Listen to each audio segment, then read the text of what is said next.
फवाद चौधरी ने कहा है कि पाकिस्तान में सियासी अदम इस्तेहकाम के नतीजे में पूरा खित्ता मुतासर हो सकता है। मुझे गिरफ्तार करने का मकसद तहरीक इंसाफ की सफ़ों में खौफ फैलाना है।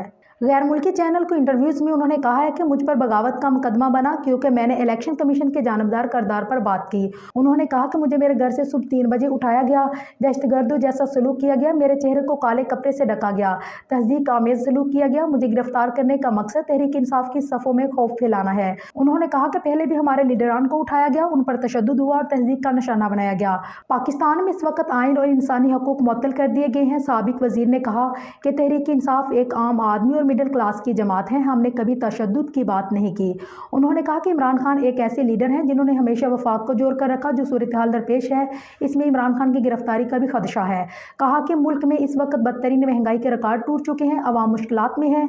9 माह पहले हम ज़र मुबादला के ज़खायर 16 अरब छोड़कर आए थे, अब 3.8 अरब तक रह गए हैं। कहा कि इम्पोर्टेड हुकूमत ने सियासत में तलखियाँ कम करने की बजाय मजीद बढ़ा दी हैं। उन्होंने कहा कि वज़ीर ख़ारजा बिलावल भुट्टो ज़रदारी 19 मरतबा अमेरिका गए मगर एक मरतबा भी अफगानिस्तान ना जा सके। साबिक वज़ीर ने कहा कि पाकिस्तान को दहशतगर्दी से सियाहत की तरफ लेकर जाना तहरीक इंसाफ हुकूमत का एक बड़ा कारनामा था।